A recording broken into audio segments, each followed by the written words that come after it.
ആസാമിൽ ആധാറിന് ബാൻ ഏർപ്പെടുത്തുകയാണ് അവിടുത്തെ മുഖ്യമന്ത്രി. അത് ഈ കുടിയേറ്റക്കാരെ ഒഴിപ്പിക്കാനുള്ള ഒരു രീതിയായിട്ടാണ്. ഇതിനു മുൻപും അങ്ങനെ നമ്മൾ കേട്ടൊരു കാര്യമാണ്. ഈ ഈ 100 രൂപയ്ക്കോ 700 രൂപയ്ക്കൊക്കെ ആധാർ കൊടുക്കുന്ന മാഫിയകൾ ഇവിടെയുണ്ട്. അപ്പോൾ എന്താണ് ആസാമിൽ ഇനി ആധാർ ബാനിലേക്കാണോ? അതെ, ഈ ആധാറിനെ കുറിച്ച് പറയുന്നതിന് മുമ്പ് ആസാമിലേക്കും ബംഗാളിലേക്കും അനധികൃതമായിട്ട് കിഴക്കൻ പാകിസ്ഥാനിൽ നിന്നും കുടിയേറി പാർത്ത ബംഗാളി മുസ്ലിങ്ങളെ കുറിച്ച് മനസ്സിലാക്കണം. ഈ കിഴക്കൻ പാകിസ്ഥാൻ എന്ന് പറയുന്നത് ഏതാണെന്നറിയോ? നിങ്ങൾക്കൊന്നും അറിയുന്നുണ്ടാവില്ല. അതിൻ്റെ ആദ്യത്തെ പേരായിരുന്നു കിഴക്കൻ പാകിസ്ഥാൻ. ഇതിപ്പോൾ ബംഗ്ലാദേശാണ്. ഇന്ത്യ സ്വാതന്ത്ര്യം കിട്ടിക്കഴിഞ്ഞപ്പോൾ രണ്ടായിട്ടാണല്ലോ ഇന്ത്യ ബൈഫർക്കേറ്റ് ചെയ്തത്. പടിഞ്ഞാറ് വശത്തെ പാകിസ്ഥാൻ, ഓക്കെ, ഇപ്പോഴത്തെ നമ്മുടെ നിതാന്ത ശത്രു പാകിസ്ഥാൻ. ആ പാകിസ്ഥാൻ്റെ കിഴക്കൻ പാകിസ്ഥാൻ എന്നറിയപ്പെടുന്നത് ബംഗാളിനെ വിഭജിച്ചിട്ട് മുസ്ലിം മെജോറിറ്റി ഏരിയ ആയിരുന്നു കിഴക്കൻ പാകിസ്ഥാൻ. അതിന് 1971 യുദ്ധത്തെ തുടർന്ന് ഇന്ത്യ പിടിച്ചെടുത്ത് ബംഗബന്ധു ഷെയ്ഖ് മുജീബുർ റഹ്മാൻ എന്ന് പറയുന്ന ഒരു ബംഗാളി മുസ്ലിമിന് കൈമാറി. അങ്ങനെയാണ് അത് ബംഗ്ലാദേശ് ആയത്.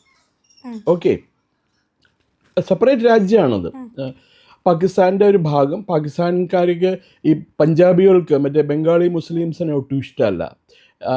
ഭയങ്കര കാസ്റ്റിസമാണ് ഈ മുസ്ലിംസിൻ്റെ ഇടയിൽ പാകിസ്ഥാനിൽ.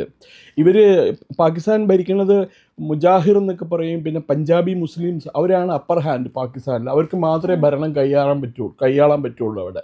അപ്പോൾ അവർക്ക് ഈ ഈസ്റ്റ് പാകിസ്ഥാന് ഒരു കോളനിയാക്കി വെച്ചിട്ട് അവിടെ നിന്നുള്ള ജൂട്ട് മിൽസ്, ചണ മില്ലുകൾ, അവിടെ നിന്നൊക്കെയുള്ള വരുമാനം കൊണ്ടാണ് അവർ ഈ പാകിസ്ഥാനിലേക്ക്, വെസ്റ്റ് പാകിസ്ഥാനിലേക്ക് കൊണ്ടുപോയിക്കൊണ്ടിരുന്നത്. ഇവിടെയുള്ള ആൾക്കാർക്ക് ഒന്നും കൊടുക്കില്ല.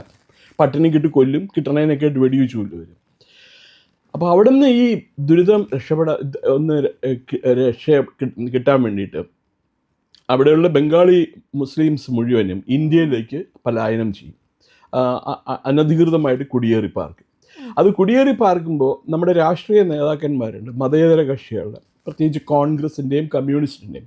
അവർ രണ്ടുപേരും ഈ അനധികൃത കുടിയേറ്റക്കാരെ പ്രോത്സാഹിപ്പിച്ചുകൊണ്ടിരുന്നു. കാരണം അവർ വിചാരിച്ചിരുന്നു ബംഗാൾ ഒരു മുസ്ലിം മജോറിറ്റി സ്റ്റേറ്റ് അല്ലായിരുന്നു, ഹിന്ദു സ്റ്റേറ്റ് ആണ് ബംഗാൾ.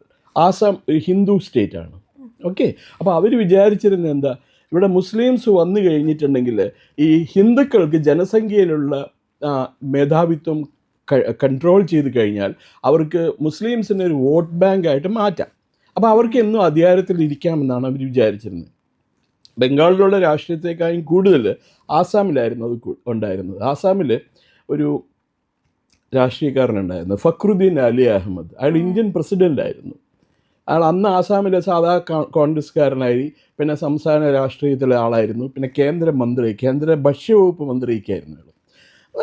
നല്ല മനുഷ്യൻ. വളരെയധികം അഴിമതി മാത്രമേ ചെയ്യുള്ളൂ. അയാൾ കുറഞ്ഞ അഴിമതിയിലൊന്നും അയാൾ വിശ്വസിച്ചിരുന്നില്ല. അപ്പോൾ അയാൾക്ക് ആസാം ഒരു അയാളുടേതായ ഒരു ഡൊമൈനാക്കി മാറ്റാൻ വേണ്ടിയിട്ട് അയാൾ എന്ത് ചെയ്തു, കിഴക്കൻ പാകിസ്ഥാനിൽ നിന്നും അനധികൃതമായിട്ട് മുസ്ലിങ്ങളെ ഇവിടെ കൊണ്ടുവന്ന് കുത്തി നിറയ്ക്കാൻ തുടങ്ങി. ഒരു സ്റ്റേജ് എത്തി അവിടെ. എങ്ങനെ, ഈ കുടിയേറ്റക്കാർ വന്നപ്പോൾ ആസാമിലുള്ള ഹിന്ദുക്കളും ന്യൂനപക്ഷമായിട്ട് മാറും, മുസ്ലിംസ് മെജോറിറ്റി ആയിട്ട് മാറും. ഏതാണ്ട് ആ ഒരു പോയിന്റിലാണ് ഇപ്പം നിൽക്കണം. ഇപ്പം അങ്ങനെ വന്നു കഴിഞ്ഞപ്പോഴാണ് ഈ ബംഗ്ലാദേശ് യുദ്ധമൊക്കെ അതിൻ്റെ കൂടെ നടക്കുന്നുണ്ട് പശ്ചാത്തലത്തിൽ. കോൺഗ്രസ്സുകാരെ ഇവർ പറഞ്ഞിട്ടൊന്നും ആൾക്കാർ പറഞ്ഞിട്ടൊന്നും കേട്ടില്ല. ആസാമിൽ ആസാമികൾ ഒരു ന്യൂനപക്ഷമായി തീരും എന്നുള്ള ഭീഷണി വന്നപ്പോഴാണ് ആസാമിൽ വലിയൊരു ലഹള നടന്നു. സിവിൽ വാർ രീതിയിലുള്ള ഒരു ഇത് നടന്നു. അറിയോ, ആസാം അക്കോഡൊക്കെ ഇന്ത്യ ഗവൺമെൻറ് എന്നിട്ട് ഓൾ ആസാം സ്റ്റുഡൻസ് യൂണിയനും അതുപോലെ വേറൊരു സംഘടന ഉണ്ടായിരുന്നു, അവിടുത്തെ ഒരു പാർട്ടി, അസം ഗണപരിഷത്ത് എന്ന് പറഞ്ഞിട്ടൊരു സംഘടനയുണ്ട്. അവർക്കായിട്ട് അഗ്രിമെൻ്റ് ഒപ്പിട്ടു. അവിടെ അനധികൃതമായിട്ട് കുടിയേറി പാർത്തവരെ ഞങ്ങൾ ആസാമിൽ നിന്നും മാറ്റിക്കോളാം. എവിടേക്ക് മാറ്റും, എങ്ങനെ മാറ്റും, എന്ത് ചെയ്യും, അതൊന്നും പറഞ്ഞിട്ടുണ്ടായിരുന്നില്ല. ഓൾ ആസാം സ്റ്റുഡൻസ് യൂണിയൻ വിദ്യാർത്ഥികളല്ലേ, അവർക്ക് അത്ര വലിയ എന്താ പറയുക കടന്ന് ചിന്തിക്കാനായിട്ടുള്ള ബോധം അവർക്കുണ്ടായിരുന്നില്ല. അതിലൊരാൾ മുഖ്യമന്ത്രിയായി, ആസാം സ്റ്റുഡൻസ് യൂണിയൻ്റെ ആൾ അസം ഗണപരിഷത്തിൽ വന്നിട്ട്. അയാളുടെ പേര് ആസാം മുഖ്യമന്ത്രിയായിരുന്നു പ്രഫുൽ മഹന്ത. അതുപോലെ അയാളുടെ ആഭ്യന്തരമന്ത്രിയുടെ പേര് ഭൃഗുകുമാർ ഫുക്കൻ എന്നായിരുന്നു. അയാൾ മരിച്ചുപോയി, പാവം, ഫുക്കൻ മരിച്ചുപോയി. ഈ ആസാമിൽ ഇവരെ ഈ അനധികൃത കുടിയേറ്റക്കാരെ അവരെന്ത് ചെയ്തു? ഒന്നും ചെയ്തില്ല. അവരവിടെ തന്നെ കണ്ടിന്യൂ ചെയ്യാൻ തുടങ്ങി. അപ്പോൾ ആൾക്കാർക്ക് ആധാർ കാർഡും റേഷൻ കാർഡും ഒക്കെ നിർബന്ധിതമായി കഴിഞ്ഞപ്പോൾ അവർക്ക് ഈ ആധാർ കാർഡ് ഇഷ്യൂ ചെയ്യാൻ തുടങ്ങി. അപ്പോൾ ഇപ്പോൾ ഇദ്ദേഹം മുഖ്യമന്ത്രിയായി കഴിഞ്ഞപ്പോൾ കടുത്ത നിലപാടെടുക്കാൻ തുടങ്ങി, വളരെ കർശനമായ നിലപാടെടുക്കാൻ തുടങ്ങി ഹേമന്ത് കുമാർ ശർമ്മ. അദ്ദേഹം പറഞ്ഞു, മിയാൻസ് എന്ന് പറഞ്ഞാൽ ബംഗാളിൽ നിന്ന്, ഈസ്റ്റ് പാകിസ്ഥാനിൽ നിന്ന്, ബംഗ്ലാദേശിൽ നിന്ന് വന്നിട്ടുള്ള ബംഗാളി മുസ്ലിംസിന് ഇവിടെ യാതൊരു സ്ഥാനമില്ല, നിങ്ങൾ പോയേ പറ്റുള്ളൂ. അപ്പോഴാണ് ഇവർ മനസ്സിലാവണം അവിടെയുള്ള ജനങ്ങൾക്കൊക്കെ ആധാർ കാർഡ് ഉണ്ട്. അപ്പോൾ ആധാർ കാർഡിൻ്റെ കണക്ക് നോക്കിയപ്പോൾ ജനസംഖ്യയിൽ എത്ര വേണ്ടോ അതിനും കൂടുതലാണ് ആധാർ കാർഡ് ഇഷ്യൂ ചെയ്തിരിക്കുന്നത്. ഒരു സ്ഥലത്ത്, ഒരു പ്രദേശത്ത് 1,00,000 പേരുണ്ടെന്ന് വയ്ക്കുക. അപ്പോൾ 1,00,000 ആധാർ കാർഡല്ലേ ഇഷ്യൂ ചെയ്യേണ്ട ആവശ്യമുള്ളൂ. അവിടെ 1,50,000 ആധാർ കാർഡാണ് ഇഷ്യൂ ചെയ്യുന്നത്. അത് മുഴുവൻ വ്യാജ കാർഡും ഒക്കെയാണ്. ഇപ്പോൾ ഗവൺമെൻറ് സെർവൻസ് അല്ലേ ആസാമിലേക്ക്, അവർക്ക് കുറച്ച് ശമ്പളം കിട്ടുള്ളൂ. പൈസ കൊടുത്തു കഴിഞ്ഞാൽ 500 രൂപ കൊടുത്തു കഴിഞ്ഞാൽ 700 രൂപ കൊടുത്തു കഴിഞ്ഞാൽ 1, 2, 3 ആധാർ കാർഡ് കിട്ടും. അപ്പോൾ അത് വെച്ചിട്ടാണ് അവർ സർവേ ചെയ്തുകൊണ്ടിരുന്നത്. ഇത് തന്നെയാണ് ബംഗാളിൽ മമതാ ബാനർജിയും CPIM ചെയ്തുകൊണ്ടിരുന്നത്. CPIM ഭരിച്ചുകൊണ്ടിരുന്നപ്പോഴും അവരിങ്ങനെ പൈസ മേടിച്ചിട്ട് ആധാർ കാർഡ് കൊടുക്കും. ഈ മമത വന്നപ്പോഴും പൈസ മേടിച്ചിട്ട് ആധാർ കാർഡ് കൊടുക്കും. ഇവിടെ കേരളത്തിൽ ഒരു പ്രശ്നമുണ്ട്. ഈ കോട്ടയം എറണാകുളം ബോർഡറിൽ ഒരു പഞ്ചായത്തിൽ 5000-ഓളം ബംഗ്ലാദേശി കുടിയേറ്റക്കാർ, ബംഗാളിൽ നിന്നുള്ള ഗസ്റ്റ് വർക്കേഴ്സ്, അതിഥി തൊഴിലാളികൾ വന്നു. കോവിഡിൻ്റെ സമയത്ത് അവരെന്തോ ബഹളം ഉണ്ടാക്കി കഴിഞ്ഞ് പോലീസ് ഒരു എൻക്വയറി നടത്തി കഴിഞ്ഞപ്പോഴും അതിൽ നിന്ന് മനസ്സിലാവണത് ഈ 5000-ത്തിലധികം പേരും ബംഗ്ലാദേശികളാണ്. ഒരു രേഖകളും ഇല്ല അവരുടെ കയ്യിലുള്ള ആധാർ കാർഡ് പരിശോധിച്ച് നോക്കിയപ്പോൾ അത് മുഴുവൻ അനധികൃത ഫേക്ക് ആധാർ കാർഡ്സാണ്. ഇവിടെ ഈ നമ്മുടെ കോയമ്പത്തൂർ അടുത്തൊരു പ്രിൻറ്റിങ് ഇതുണ്ട്. അവിടെ പോയി കഴിഞ്ഞാൽ നമുക്ക് ഇഷ്ടംപോലെ ആധാർ കാർഡ് പ്രിൻറ്റ് ചെയ്യിപ്പിക്കാൻ പറ്റും. അപ്പോൾ ഇവർ ഇപ്പോൾ 100 പേര് പുതിയതായിട്ട് വന്നു കഴിഞ്ഞാൽ 100 ആധാർ കാർഡല്ലേ കൊടുക്കേണ്ട ആവശ്യമുള്ളൂ. ഇത് ആധാർ കാർഡ് 100 അല്ല, അവർ 1500 ആധാർ കാർഡ് കൊടുത്തിട്ടുണ്ട് എല്ലാവരുടെയും കയ്യിൽ. അപ്പോൾ അത് നിർത്തണം. കാരണം അനധികൃതമായിട്ട് കുടിയേറി പാർക്കുന്നവർ നിലവിലുള്ള ആസാമിലുള്ള ജനങ്ങളുടെ അവർക്ക് ലഭിക്കേണ്ട അവകാശങ്ങളും ആനുകൂല്യങ്ങളും ഇവർ തട്ടിയെടുക്കുകയാണ് ചെയ്യുന്നത്. അപ്പോൾ അതില്ലാതാക്കാൻ വേണ്ടി ഇപ്പോഴത്തെ ആസാം മുഖ്യമന്ത്രി ഹിമന്ത ബിശ്വ ശർമ്മ അദ്ദേഹം പറഞ്ഞിരിക്കുന്നത് ഇനി ആധാർ കാർഡ് ഇഷ്യൂ ചെയ്ത് നിർത്തി. കർശനമായ പരിശോധനയ്ക്ക് ശേഷമേ ഞങ്ങൾ ആധാർ കാർഡ് ഇഷ്യൂ ചെയ്യുള്ളൂ. പക്ഷെ അതിൽ നിന്ന് scheduled caste, scheduled tribe, physically handicapped ഇങ്ങനെയുള്ള വിഭാഗത്തിനെ മാറ്റി നിർത്തിയിട്ടുണ്ട്. അവർക്ക് ആധാർ കാർഡ് കൊടുക്കും. അവരിപ്പോൾ പുതിയതായിട്ട് കൊടുത്തിട്ടില്ലെങ്കിൽ ആ പുതിയതായിട്ട് വരുന്നവർ അവരുടെ ഡോക്യുമെൻറ്റ്സ് അവർ കാണിച്ചേ പറ്റുള്ളൂ, ഞങ്ങളിവിടെ ജനിച്ച് വളർന്നവരാണെന്നുള്ളത്. ഇത് ഇങ്ങനെയൊന്നും ഇല്ലാത്തവർ ആസാമിൽ കുറേ പേരുണ്ട്. ഇപ്പോൾ എറണാകുളം ജില്ലയിൽ തന്നെ പെരുമ്പാവൂർ 1.5 ലക്ഷം കൂടുതൽ ബംഗ്ലാദേശി പൗരന്മാരുണ്ട്. എങ്ങനെ വന്നു ഇവർക്ക്? പൈസ കൊടുത്തിട്ടുണ്ടെങ്കിൽ അതിർത്തി കടത്തിവിടാനായിട്ട് ഏജൻറ്റുമാരുണ്ട്. നമ്മൾ പണ്ട് ഇവിടുന്ന് ഗൾഫിലേക്ക്, ദുബായിലേക്കൊക്കെ പോകാൻ പൈസ കൊടുക്കില്ല. പക്ഷെ അത്രയും പൈസ ഒന്നും കൊടുക്കണ്ട, 1000 രൂപ കൊടുത്താൽ മതി, 1500 രൂപ കൊടുത്താൽ മതി. ആളൊന്നൊക്കെ അവർ കടത്തി വിടും. 1ഉം 2ഉം ആണോ വരണേ, 1000 കണക്കിനാണ്. പിന്നെ 1971 പശ്ചിമ പാകിസ്ഥാൻ, യാഹിയ ഖാൻ്റെ കീഴിലുള്ള പശ്ചിമ പാകിസ്ഥാൻ ഈ കിഴക്കൻ പാകിസ്ഥാനിൽ ആക്രമണം അഴിച്ചുവിട്ടപ്പോൾ അന്ന് മാത്രം എത്ര അഭയാർത്ഥികളാണ് ഇന്ത്യയിലേക്ക് വന്നതെന്നറിയാമോ? 1 കോടിയിലധികം.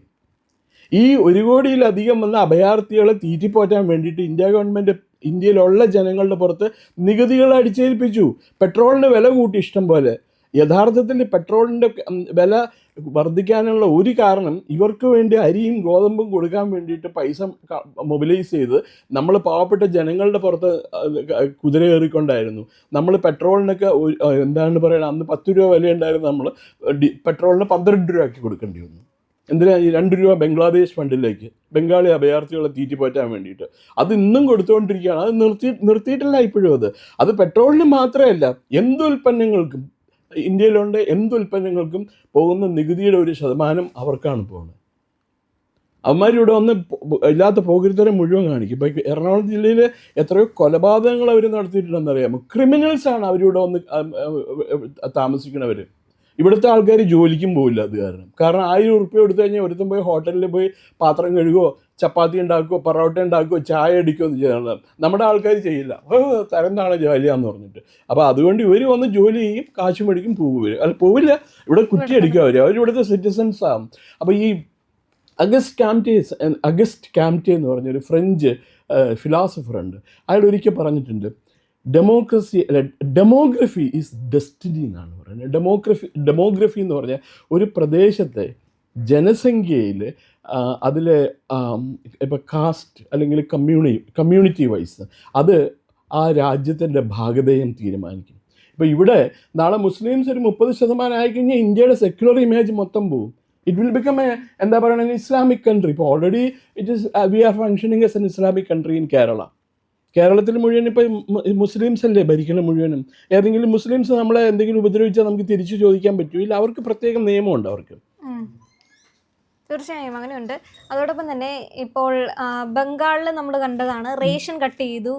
റേഷൻ കട്ട് ചെയ്തിട്ട് ഇവിടുത്തെ ഈ ഭക്ഷ്യധാന്യങ്ങളൊന്നും കഴിച്ച് നിങ്ങൾ ജീവിക്കേണ്ടെന്ന് സുവേന്ദു അധികാരി അവിടെ പറഞ്ഞു. അപ്പോൾ ഇവിടെ ആധാർ കട്ട് ചെയ്തു. 18 വയസ്സിന് മുകളിലുള്ള എല്ലാവർക്കും ഇനി ആധാർ ലഭിക്കണമെങ്കിൽ വെരിഫിക്കേഷൻ ഇവിടുത്തെ ആണെന്ന് തെളിയിച്ചിട്ട്, അല്ല ഇവിടുത്തെ പൗരന്മാരാണെന്ന് തെളിയിച്ചാൽ മാത്രമേ കൊടുക്കുള്ളൂ. അപ്പോൾ ഇതൊരു തുടക്കമാണോ? രാജ്യത്തേക്ക് ഈ നോട്ട് നിരോധനം ഏർപ്പെടുത്തിയതുപോലെ തന്നെ നിലവിലെ ആധാർ ബാൻ ചെയ്യുന്ന ഒരു രീതിയിലേക്ക് പോകും? നിലവിൽ ആധാർ ബാൻ ചെയ്ത് പറഞ്ഞിട്ടില്ല ഗവൺമെൻറ് ഒരിടത്ത്. പക്ഷേ ഇനി മുതൽ ആധാർ ഇഷ്യൂ ചെയ്യുമ്പോൾ വളരെ കോഷ്യസ് ആയിരിക്കും. അത് മാത്രമല്ല, ഏതാനും ദിവസം കൂടി കഴിഞ്ഞാൽ ആധാർ ഔട്ടാവും. ആധാർ കാർഡിൻ്റെ വാലിഡിറ്റി നഷ്ടപ്പെടും. ആധാർ കാർഡിൻ്റെ വാലിഡിറ്റി നഷ്ടപ്പെട്ട എല്ലാവർക്കും ഒരു യൂണിക് ഐഡൻറ്റിഫിക്കേഷൻ നമ്പർ കൊടുക്കും. മനസ്സിലായത്? ഇപ്പോൾ ആധാരിക്ക് ഒരു ഐഡൻറ്റിഫിക്കേഷൻ നമ്പർ തരും. ജില്ലാ ഭരണാധികാരികൾ ഒപ്പിട്ടിട്ട്, കളക്ടറേറ്റ് ഒപ്പിട്ടിട്ട് ഒരു ഐഡൻറ്റിഫിക്കേഷൻ നമ്പർ ഒരു കാർഡിനകത്ത്. ആ കാർഡ് സ്കാൻ ചെയ്ത് കഴിഞ്ഞിട്ടുണ്ടെങ്കിൽ അതിനെ സംബന്ധിച്ച എല്ലാ വിവരങ്ങളും ഒരു കമ്പ്യൂട്ടർ സ്ക്രീനിൽ തെളിഞ്ഞു കാണും. അതൊരു ജനിച്ച തീയതി, വിദ്യാഭ്യാസ യോഗ്യത, ജോലി, അച്ഛൻ്റെ പേര്, അമ്മയുടെ പേര്, സഹോദരങ്ങളുടെ പേര്, എന്തുമാത്രം സ്വത്തുണ്ട്, എന്തുമാത്രം ബാങ്ക് അക്കൗണ്ട് ഉണ്ട്, അതെല്ലാം അവർക്ക് അറിയാൻ പറ്റും. അപ്പോൾ ആ നമ്പർ വെച്ചിട്ട് നമുക്ക് മിസ്യൂസ് ചെയ്യാൻ പറ്റില്ല. ഏതായാലും തൽക്കാലത്തെ സിസ്റ്റം അനുസരിച്ചിട്ട് മിസ്യൂസ് ചെയ്യാൻ പറ്റില്ല. അപ്പോൾ ഇത് തന്നെയാണ്, ഇതൊരു ആഗോള പ്രതിഭാസമാണ് അതിന്. കാരണം അമേരിക്കയിൽ ഇപ്പോൾ ട്രംപിനെതിരെ ആൾക്കാർ ചീത്ത പറയാനല്ലേ. അദ്ദേഹം അനധികൃത കുടിയേറ്റം കർശനമായിട്ട് തടഞ്ഞിരിക്കുകയാണ്. മെക്സിക്കോയിൽ നിന്ന് ഈ ഉള്ള അലവലാദികൾ മുഴുവൻ അമേരിക്കയിൽ വരുന്നു. അവർ വന്നിട്ട് മുഴുവൻ അമേരിക്കക്കാർക്ക് കിട്ടേണ്ട ആനുകൂല്യങ്ങൾ അവർ തട്ടിയെടുക്കുകയാണ്. അമേരിക്കക്കാർക്ക് ഇപ്പോൾ ജോലിയില്ല, ഭക്ഷണം കിട്ടാനില്ല, അവരുടെ സോഷ്യൽ സെക്യൂരിറ്റി സിസ്റ്റം കൂടി ഇവരാണ് തട്ടിയെടുക്കുന്നത്. ഈ മെക്സിക്കോയിൽ നിന്നും അതുപോലെ മറ്റ് അടുത്തുള്ള വേറെ പല രാജ്യങ്ങളുണ്ട്, ചിലി, ബ്രസീൽ, അവിടെ നിന്നൊക്കെയുള്ള വരുന്ന ആൾക്കാർ, അതിൻ്റെ കൂട്ടത്തിൽ ഈ അറബ് രാജ്യങ്ങളിൽ നിന്നുള്ള ആൾക്കാർ, അനധികൃത കുടിയേറ്റക്കാർ പോയിട്ട് തട്ടിയെടുക്കുക. അവർ പറഞ്ഞു ഇനിയും പറ്റില്ല, ഈ പരിപാടി ഇവിടെ പറ്റില്ല, നിങ്ങൾ നിങ്ങളുടെ നാട്ടിലേക്ക് പോക്കോ, ഇവിടെ നിൽക്കാൻ പറ്റില്ല, ഇവിടെ ഞങ്ങൾക്ക് ആവശ്യമുണ്ടെങ്കിൽ നിങ്ങളെ ഞങ്ങൾ വിളിക്കാം, അല്ലാണ്ട് ഇവിടെ വന്ന് തമ്പടിച്ചിട്ട് ഇവിടുത്തെ ഞങ്ങളുടെ ആൾക്കാരുടെ അവർക്ക് അർഹിക്കുന്ന social security system, health system, ഇതിനകത്തുള്ള സബ്സിഡൈസ്ഡ് ഭക്ഷണം അത് നിങ്ങൾക്ക് തട്ടിയെടുക്കാൻ പറ്റില്ല എന്നാണ് ട്രംപ് പറയുന്നത്.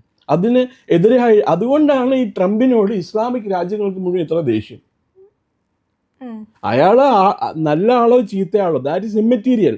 പക്ഷെ അയാളുടെ ഇലക്ഷൻ ക്യാമ്പയിനിൽ എന്തായിരുന്നു അയാൾ ആദ്യത്തെ തവണ പറഞ്ഞെന്ന് പറയുമ്പോൾ അമേരിക്ക ഫസ്റ്റ്, മനസ്സിലായില്ലേ? അതുപോലെ മഗ, രണ്ടാമത്തെ സ്കീം വന്നപ്പോഴത്തേക്കും മഗ എന്നായി, മേക്ക് അമേരിക്ക ഗ്രേറ്റ് അഗെയിൻ. അമേരിക്കയെ വീണ്ടും പഴയ നിലവാരത്തിലേക്ക് ഉയർത്തും. അമേരിക്ക ഒരു കാലത്ത് ഏറ്റവും വലിയ സമ്പന്ന രാജ്യമായിരുന്നു. ലോകത്തിലെ വ്യവസായ ഗ്രൂപ്പുകളുടെയൊക്കെ ഹെഡ് ക്വാർട്ടേഴ്സും ലോകത്തിലെ ഓട്ടോമൊബൈൽ വ്യവസായത്തിൻ്റെ ഹെഡ് ക്വാർട്ടേഴ്സും ആയിരുന്നു അമേരിക്ക. ഇന്ന് അമേരിക്കയിലെ സാമ്പത്തിക സ്ഥിതി വളരെ തകർന്നു. അവരിപ്പോൾ ഡോളറിൻ്റെ പുറത്ത് പിടിച്ച് നിൽക്കുകയാണ് അവർ. അപ്പോൾ ഇത് എല്ലാ രാജ്യങ്ങൾക്കും ബാധകമാണ്. കേരളം ഉൾപ്പെടെയുള്ള എല്ലാ സംസ്ഥാനങ്ങൾക്കും ഇത് ബാധകമാണ്. അനധികൃത കുടിയേറ്റക്കാരെ കണ്ടുപിടിച്ച് ഇവിടെ നിന്ന് എവിക്റ്റ് ചെയ്തിട്ടില്ലെങ്കിൽ we are in for major trouble. പ്രിയമുള്ളവരെ, നമ്മുടെ ചാനൽ ഒരുപാട് പേർ കാണുന്നുണ്ട്. കാണുന്നവരോടെല്ലാം നമുക്ക് വലിയ സ്നേഹവുമുണ്ട്. അവരൊക്കെ നമ്മുടെ ചാനലിനെ കുറിച്ച് ഒരുപാട് പേരോട് പറയുന്നുമുണ്ട്. പക്ഷേ ഒരു കാര്യം, നമ്മൾ കാണുന്നവരുടെ എണ്ണം അനുസരിച്ച് ചാനലിൻ്റെ സബ്സ്ക്രിപ്ഷൻ കൂടുന്നില്ല. എന്താ കാര്യം എന്നറിയാമോ? നമ്മൾ കണ്ടിട്ട് അങ്ങ് പെട്ടെന്ന് തിരിച്ചു പോവുക. പക്ഷേ കണ്ടതിന് ശേഷം ഒരു നിമിഷം നിൽക്കുക. നമ്മുടെ ചാനലിൻ്റെ IND എന്ന് പറയുന്ന ലോഗോ ഇല്ലേ, അവിടെ ഒന്ന് വിരലമർത്തിയാൽ ചാനലിൻ്റെ ഫീഡ് തുറന്നു വരും. അവിടെ സബ്സ്ക്രൈബ് എന്നൊരു നീല നിറത്തിലുള്ള ബാറുണ്ട്, അവിടെ ജസ്റ്റ് ഒന്ന് തൊടുക. തൊട്ടടുത്തൊരു മണിയുടെ ചിത്രമുണ്ട്, ബെല്ലൈക്കൺ, അവിടെ ഒന്ന് തൊട്ടാൽ നിങ്ങൾക്ക് നമ്മുടെ എല്ലാ വീഡിയോകളും കാണാനുള്ള നോട്ടിഫിക്കേഷൻ കിട്ടും. മാത്രമല്ല ചാനലിൻ്റെ ഒരു സബ്സ്ക്രൈബറായി മാറുകയും ചെയ്യും. അത് ഞങ്ങൾക്ക് വലിയ സഹായമായിരിക്കും. ഉറപ്പായിട്ടും അത് ചെയ്തിട്ടില്ല എങ്കിൽ ഇപ്പോൾ തന്നെ ഒന്ന് ചെയ്യണേ.